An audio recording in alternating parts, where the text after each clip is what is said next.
How dumb can you be? But Betty, Don't you dare call me by my name, you scum! I'm hated by my mother-in-law, although she is a mother of my love. When I lost my parents, I swore to love my in-laws. Contrary to my promise, my relationship with Betty isn't going well, and if anything, it's only causing me more pain. I wonder how this started. I didn't get married to spend a life in this way. Bullied by my mother-in-law, but I can't tell my husband, and I'm mentally reaching my limit. What saved me is the appearance of an unexpected person. My name is Maya, 28 years old. I graduated from a state university with a nursing degree and followed in my mother's footsteps to be a nurse. Growing up, watching her work in the hospital, I dreamed of helping many patients one day. I had good knowledge of medicine, so my friends often consulted me about their health. On one occasion, I gave first aid to a passenger who collapsed at the train station and called an ambulance. It was all thanks to my mother's strong sense of justice that I inherited. It was my belief that if someone was in trouble, I didn't hesitate to give assistance. 2 years after I became a nurse, my mother suddenly passed away from a heart attack. In a single-parent household, my mother was more important to me than anything else. I couldn't even repay her for raising me single-handedly. When I found the job, I thought I would give back to her little by little. Just then, she was gone. After my mother died, I hated everything, and I even thought about quitting the job I loved so much. In the end, I didn't quit because of him. It was Cam, my husband. When I just started working, he was a rehab outpatient. He was somewhat easy to talk to, and I could interact with him without feeling self-conscious. He didn't have any major illnesses, which worked in our favor too.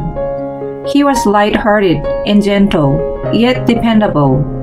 Eventually, he asked me for my number, and we started seeing each other on a regular basis. We got married after 2 years of dating. I got a new family after I had been lonely without my own. I was losing hope, but his presence made me want to try again. However, the marriage wasn't all happy. I was bothered by something right after I started my new life. That caused my trouble was my mother-in-law Betty. She was far out from the mother figure I envisioned. Initially, Ken and I were living together in his apartment.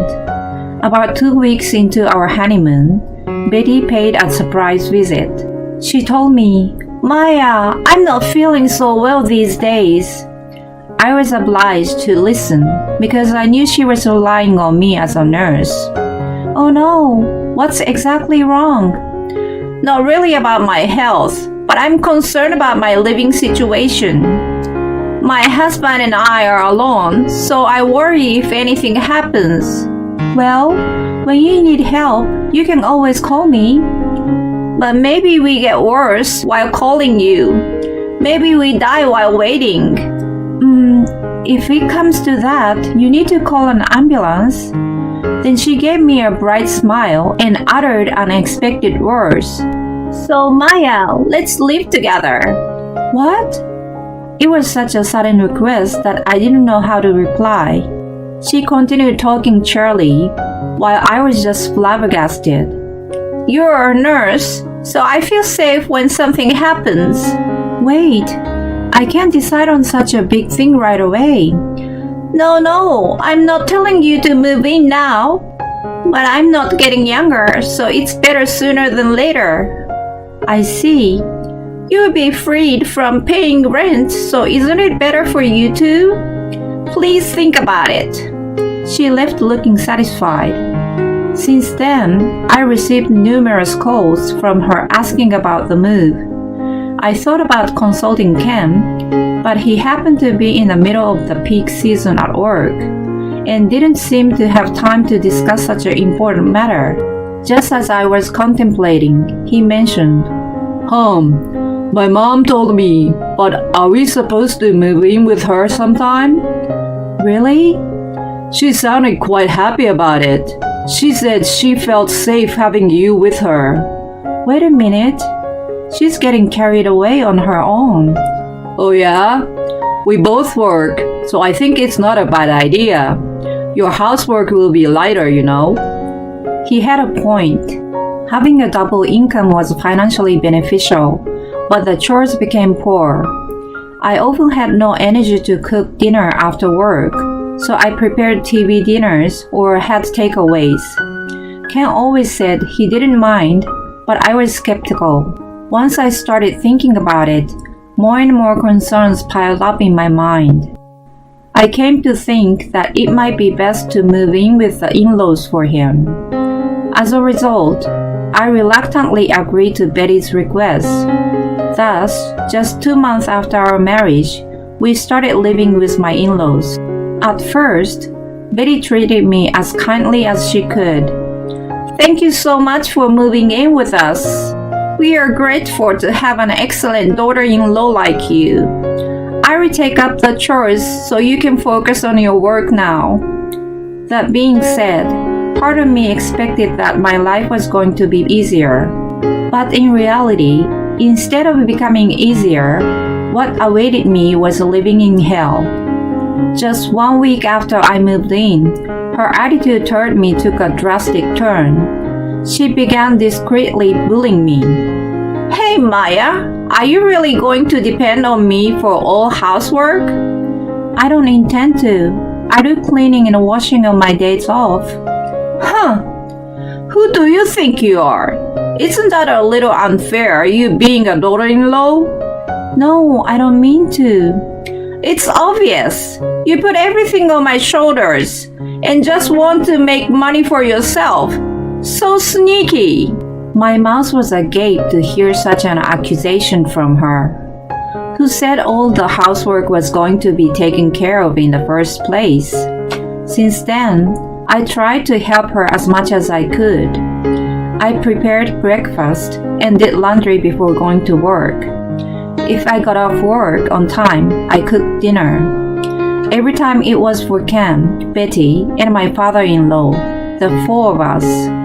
I had come to regret that my life with Ken alone was so much easier. As a nurse, my days off were random.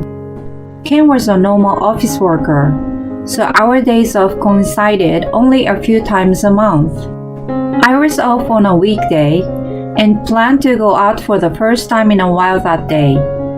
I finished the chores and went to find Betty in the living room. Hey Betty, I'll be out for a bit. What? Where do you think you're going?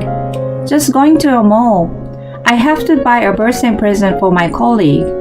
I will be back soon. All of a sudden, Betty turned red, fuming. What the hell did you say? Going shopping? You got a nerve for a daughter-in-law. Once she became hysterical, it was out of my control. She lost her temper and lashed out at me with her personal point of view. It's not fair that you get to go out. You can't even do your chores right, and you think you deserve to go out? If you have time to hang around, get to your housework. She showed such a temperament only in front of me, and acted so gently in front of Ken and her husband. Gradually, her hostility escalated, and she even began to complain about my work. I was pressured to quit my job just 4 months after moving in with her. When I spoke to Ken about my resignation, he was concerned, but I still couldn't tell him what was going on. I only said that I was worn out and needed a break, to which he agreed. I loved my challenging job, but I was mentally exhausted that I couldn't face my work properly. It was all a ploy by Betty. The next thing I knew, she was controlling all aspects of my life. Was I going to be her puppet as long as she lived? Was I going to let her dominate me forever? Although I struggled, she showed her malice only when we were alone. I planned to record her bullying for proof, but I got too nervous when it came down to it and didn't work out in the end. One day, she informed me that she was having her 60th birthday party at home. That was the day she told me, "Can you hold on and think for a minute?" I hastily tried to change her mind. It's too crazy to prepare for a birthday party now. What's crazy? You go and get a birthday cake and start cooking. But Hush, you jobless skunk! You're my slave. Do what I tell you. I already have invited my friends. she cheerfully changed into her elegant dress and began putting a lot of makeup on her face. If her friends were coming, failure to comply was not an option even more than usual. I hurried out to buy her cake and to a supermarket, and then rushed back and prepared salads and sandwiches and decorated the cake. When all was ready, Betty's friends started showing up. I was about to open the front door to welcome them in. Stop! Don't you show your face to my friends, okay? But I should at least greet them. No need of greeting from a jobless skunk, aka slave. Go and clean the hallway and the stairs. My friends would pass on the way to the bathroom. Fine.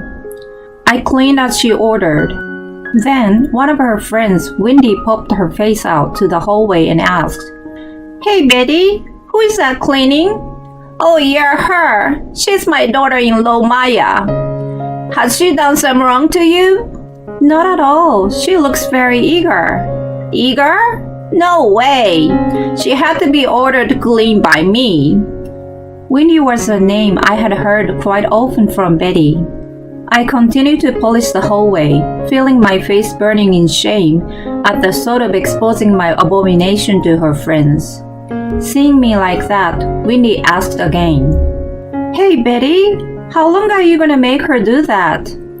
Until it becomes immaculate and everyone arrives. But it's like, Don't worry, Wendy.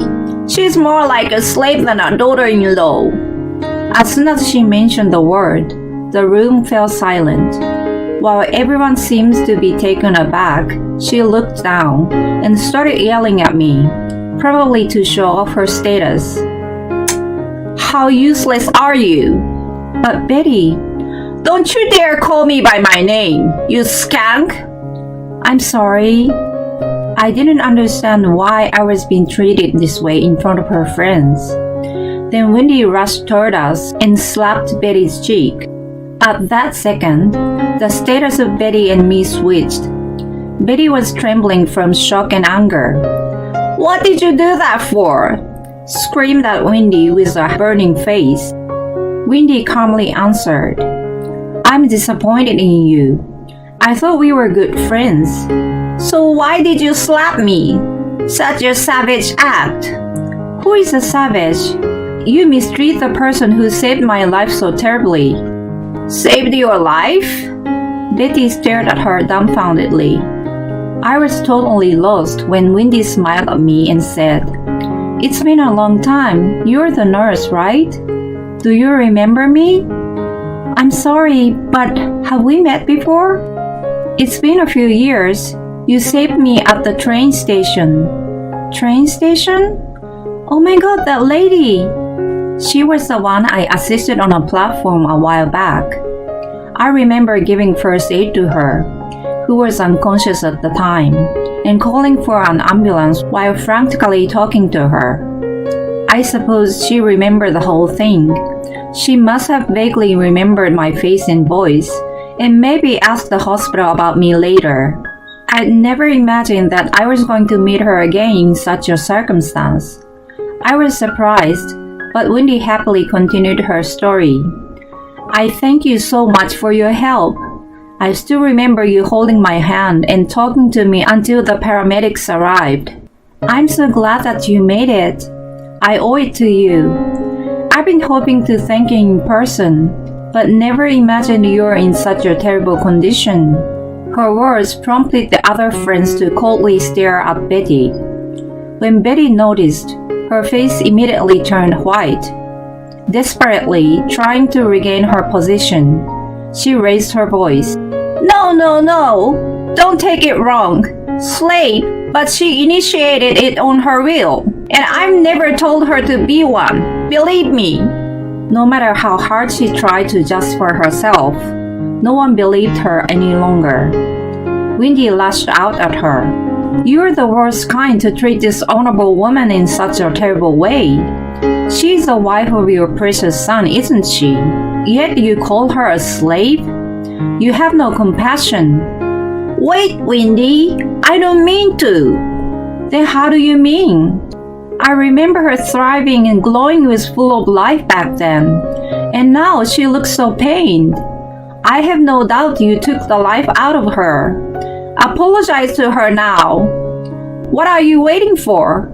Betty shed tears being scolded by Wendy, and resentfully apologized to me. The birthday party was a mess afterward. Everyone changed the way they looked at Betty. Discovering her true nature, they left one by one. Wendy stayed back and explained the whole ordeal to Ken and my father-in-law. All the facts came out, and Betty's malice was exposed. My father-in-law was outraged and immediately demanded a divorce. Get out of here now. He scolded Betty, who frantically apologized in tears. It had become an uncontrollable chaos. My father-in-law hired a divorce attorney the next day, and Betty was kicked out of the house. She had been a penniless housewife and lost her home and family at once. What kind of life she was going to lead from then on? I didn't want to imagine how miserable it was going to be, but I had no sympathy for her. She had planted the seed on her own. As for me, I still live with Ken and my father-in-law. I'm working once again and living a fulfilling life. Ken still seems to be remorseful. He must be feeling pretty responsible because he often speaks to me with a gloomy expression. I'm really sorry, hon, about my mom. Let it go now. I got to meet Wendy anyway. By the way, are you going to dinner with her soon? Yeah, she's taking me to her favorite restaurant. Well then, let me pay for it. Yes, thank you, hon. Winnie and I became good friends after the incident. I never thought that what I naturally did to help back then would turn around and come back to me in such a good way. I'm assured now that my way of life is not wrong. With this in mind, I will live on.